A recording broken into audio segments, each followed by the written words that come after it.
Welcome back नाज़रीन, आप हमारे साथ हैं, आपका बहुत शुक्रिया। और अमजद इकबाल साहब भी हमारे साथ हैं। ख्यालात का सिलसिला जो है वो यूँ ही जारी रहेगा। अमजद इकबाल साहब, सियासत जो है वो बजाय जो है वो इस्तेहकाम आए सियासत में, मईशत में, माशरे में, इस क़यादत की वजह हो या हमारे सियासी बहरान की वजह हो, माशरे में सियासी इस्तेहकाम आता हुआ नज़र नहीं आ रहा। आप क्या समझते हैं कि जनरल इलेक्शन ज़िमनी हो या जनरल हो, क्या इसके नतीजे में इस्तेहकाम आ सकता है या आएगा, या सियासी क़यादत को अपने रवैयों में तब्दीली लानी पड़ेगी, और कौन इन्हें इकट्ठा बिठाएगा कि वाकई जो है वो तब्दीली आ सके? देखिए, मैं समझता हूँ, मैं पुरुम्मीद हूँ और मैं ये समझता हूँ कि ये जनरल ज़िमनी इलेक्शन गुज़रता है कल की तारीख़ में, तो उसके बाद आपको सियासी इस्तेहकाम आता हुआ नज़र आएगा। ये चीज़ें जो इस वक्त जो अनरेस्ट है, इस वक्त एक ज़ोर लग रहा है हर तरह का कि जी कि ये जो 20 सीटें हैं इनमें से ज़्यादा शेयर मैं ले लूँ, शायद कोई पंजाब में जो सेटअप है उसमें कोई तब्दीली लाई जा सके। लेकिन जैसे कि मैंने पहले अर्ज़ किया, मुझे जो लगता है उसके मुताबिक तो ये है कि जी कि ये एक पार्टी के पास जो इस वक्त हुकूमत में मुस्लिम लीग नून है, और नून को का प्लस पॉइंट ये है कि उसको चूँकि जितने भी इलेक्टेबल्स थे वो सारे उन्होंने टिकट दिए हुए हैं और वो ज़्यादा सीटें ले जा सकती है।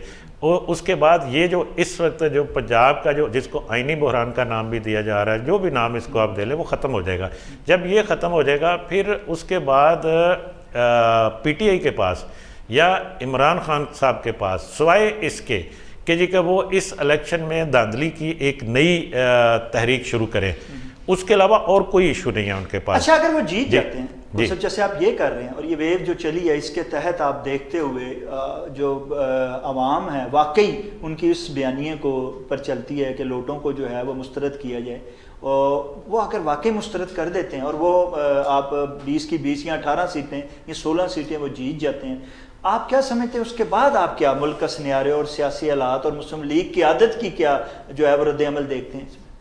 देखिए, इतनी आसानी के साथ तो मुझे नहीं लगता कि वो भी छोड़ देंगे ये सारा सिलसिला।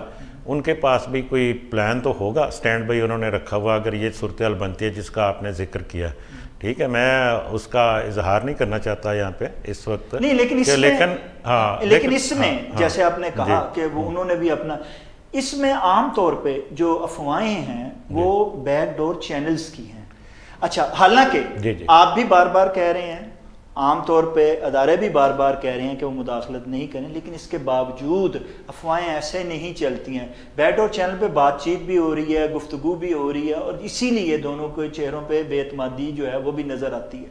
आप क्या समझते हैं कि अगर वाकई देखें, अगर वाकई बैसाखियाँ एक से हट के दूसरे पे आ ही जाती हैं और उन्हें यकीन आ जाता है और अवाम के इस प्रेशर को जो है जो आमतौर पे इसीलिए बनाया गया वो आ जाता है, तो अगर इस तरह की तब्दीली वाक़या होती है तो आप क्या देखते हैं मुस्तक़बिल इस मुल्क का, सियासत का और अवाम का? देखिए, बात फिर वही बात आती है, मैं पहले आप भी कहा था, मैं फिर कहता हूँ कि जी कि ये सियासी इस्तेहकाम आना तो बहुत ज़रूरी है। उसमें पहले नंबर पे ये ज़िम्मेदारी हुकूमत की ही होती है, जो भी हुकूमत हो। इस वक्त शहबाज शरीफ वज़ीर-ए-आज़म है, उनकी ज़िम्मेदारी है, उनकी जमात की या उनके इत्तेहादियों की ज़िम्मेदारी है कि वो इस वक्त इक़्तिदार से बाहर, और अपोजिशन जो इस वक्त जिसकी वजह से हम सियासी इंतशार की बात कर रहे हैं वो PTI है ना, इमरान खान है, उनको किसी तरह से उनको बिठा के जो भी उनके साथ मामला हो सकते हैं ये हुए, और उसकी वजह ये पाकिस्तान में सियासी इस्तेहकाम हमारी ज़रूरत है इस वक्त। इस आपके सामने है जो कुछ भी इस वक्त मामला चल रहे हैं, चलें IMF के साथ अच्छी बात है कि हमारा एग्रीमेंट हो गया और पैसे भी आ जाएंगे, लेकिन ये उस वक्त ये आप सारा उसको अवाम तक पहुंचा सकते हैं, अवाम तक इसको और जो फॉरेन इन्वेस्टमेंट जिसका जिक्र हो रहा है मैं उसका भी जिक्र करूँगा, वो यहाँ पे उसी सूरत में आनी है। यहाँ पे अगर कोई अनरेस्ट ना हो, यहाँ पे इस्तेहकाम होगा। आपके सामने जो IMF का प्रोग्राम लेट होने की बहुत बड़ी वजह यही थी ना कि यहाँ पे सियासी अदम इस्तेहकाम था, उस वक्त उन्होंने हाथ खींचा। कुछ हमने अपने आप को सियासी तौर पर मजबूत करने के लिए उनके प्रोग्राम को पेंडिंग किया, या उनके प्रोग्राम को आप लफ्ज़ मैं वो नहीं इस्तेमाल करता, लेकिन हम ये कह सकते हैं कि वो खिलाफ वर्जी की मुआहदे की, तो जिस वजह से ये सारा डिले हुआ और हमें उसका खमियाजा भुगतना पड़ा। अब वहाँ पे आप चाइना की इन्वेस्टमेंट की बात करें, सऊदी अरब की, यूएई की और कुछ कतर वगैरह की, ये कुछ ममालिक हैं, कुछ आजकल में आपको पता है 1-2 प्रोजेक्ट यहाँ पे अनाउंस भी हुए हैं बड़े। तो ये अगर पाकिस्तान में सरमायाकारी आती है तो उसके लिए यहाँ इस्तेहकाम ज़रूरी है।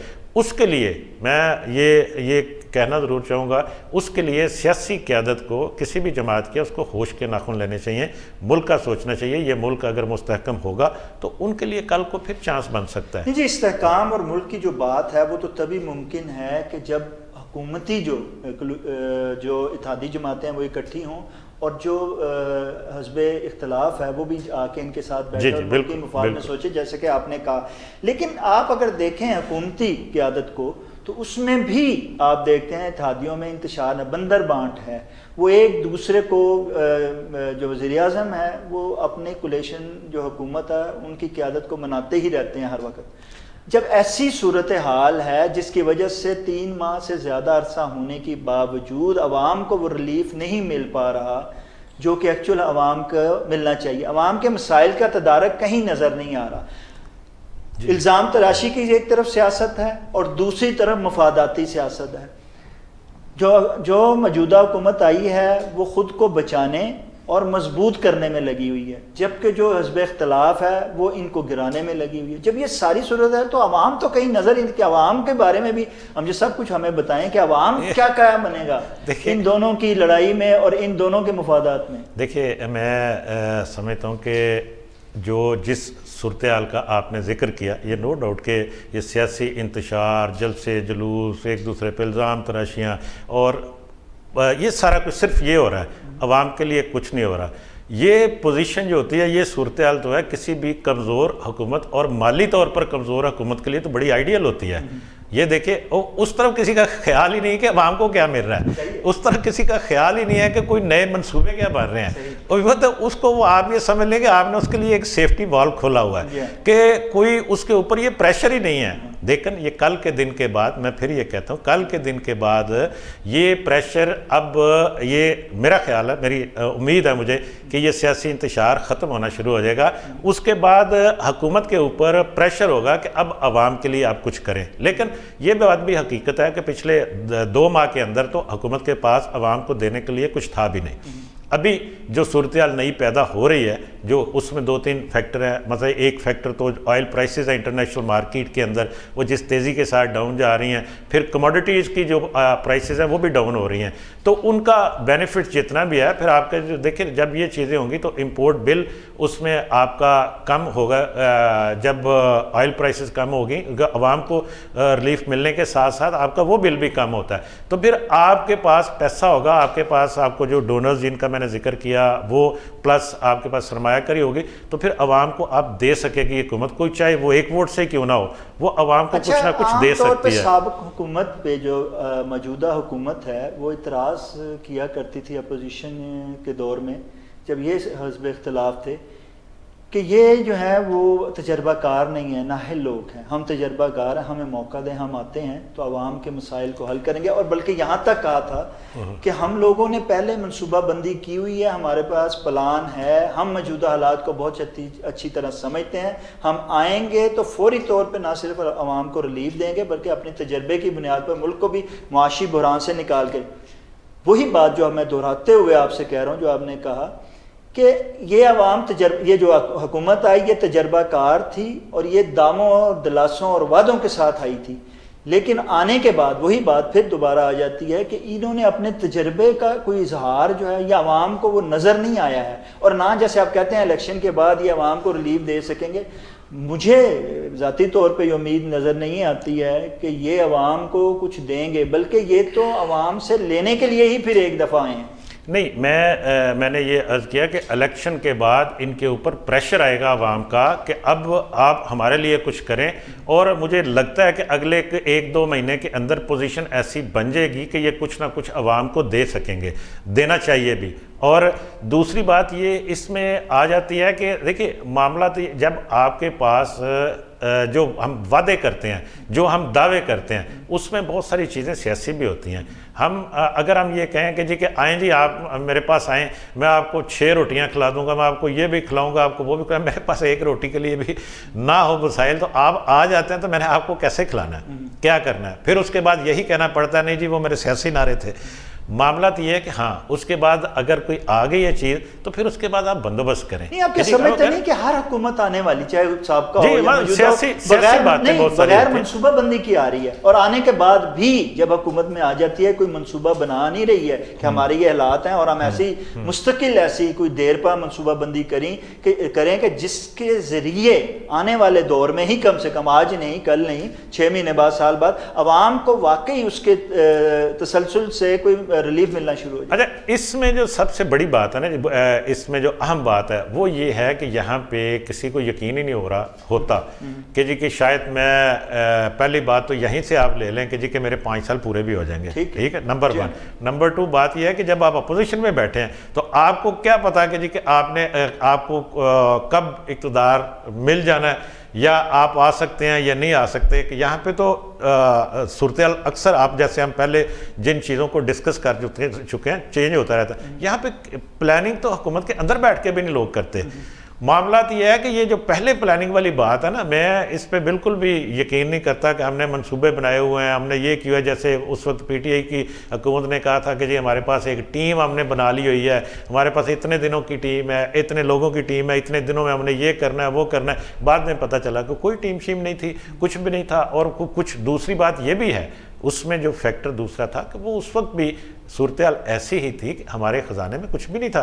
और फिर कुछ चीज़ें जो मैनेजमेंट का आप कह सकते हैं वो ठीक नहीं हुई। क़यादत चाहे हिज़्ब इख्तिलाफ की हो या इक़्तिदार की, इनमें सलाहियत और अहलियत है, लेकिन ये अवाम को रिलीफ देने के लिए या इस मुल्क की मुफाद के लिए जो है वो करने की बजाय ज़ाती मुफाद को तरजीह देते हैं। इसलिए ये सिर्फ जो है मुल्क के लिए, मुल्क में कोई तब्दीली या अवाम की ज़िंदगी में तब्दीली होती नज़र नहीं आ रही। अच्छा इसमें थोड़ी सी इसको आप इस तरह से इसके 2 हिस्से इस बात के कर लें कि एक चीज़ है अवाम को रिलीफ देना, दूसरी बात यह है कि ज़ाती मुफाद। ज़ाती मुफाद मैं माली ज़ाती मुफाद की बात नहीं करता, और डायरेक्टली कोई बंदा अगर हम ये कहें कि चाइना से इतनी इमदाद आई और मेरे अकाउंट में चली जाए, ऐसा मुमकिन नहीं होता। वो ख़जाने में आनी है, सरकारी ख़जाने में आनी है। ज़ाती मुफाद ये नहीं हो सकता। ज़ाती मुफाद ये हो सकता है कि अपने इक़्तिदार को बचाने के लिए अपनी पूरी तवज्जो उस तरफ लगी रहे। ये तो आप कह सकते हैं, मैं ये मानता हूँ इस बात को। दूसरी बात रहेगी अवाम के लिए कुछ करने की, अवाम के मुफाद के लिए कुछ करने की। अवाम के मुफाद के लिए जैसे मैंने कहा कि जी कि हमारे पास अब अगर आप बजट को देखें, हमारा हर बजट वो खसारे का बजट होता है, और उस बजट को के खसारे को पूरा करने के लिए हमें इर्द गिर्द देखना पड़ता है। अब मामला ये है कि हमारे पास जिसको हम अवाम के ऊपर खर्च करने के लिए अपने बजट का कितने % हम देखिए कि 1000 अरब के करीब, अभी कुछ पिछले 1200 अरब था गालबन जो हमारा डेवलपमेंट बजट था, मरकज़ की मैं बात कर रहा हूँ, पिछले साल 700 अरब था। बात उस 700 अरब का जो डेवलपमेंट बजट है उसमें से हमें पता चलता है कि जी कि इतना खसारा हो गया, उसको फ़लाँ स्कीम को रोक लो, फ़लाँ रोक लो, फ़लाँ रोक लो। ये मैं अवाम को देने की मैं बात कर रहा हूँ। बाकी सारा कुछ तो आपके रनिंग एक्सपेंस में निकल जाते हैं, आपके तनख्वाहों में निकल जाते हैं, आपकी उसको आप नाम ये भी दे लें कि मराहत पे निकल जाते हैं ब्यूरोक्रेसी की, और उसमें बाकी जितने हमारे डिफेंस के अखराजात। का कहना है कि हमारी सियासी क़यादत में अहलियत भी है, सलाहियत भी है, ज़रूरत जो है वो ये है कि उनको वक्त मुकर्रर तक जो है वो इक़्तिदार में रहने की, काम करने का जो है वो आज़ादाना तौर पे मौका दिया जाए। और जब उन्हें वो मौका मिलेगा तो यकीनन वो आवाम के लिए, मुल्क के मफाद के लिए ज़रूर सोचेंगे भी और काम भी करेंगे। नाज़रीन, इसके साथ ही प्रोग्राम का वक्त ख़त्म हुआ चाहता है। अपने मेज़बान शाह नदीम अहमद को इजाज़त दीजिए। अल्लाह निगहबान।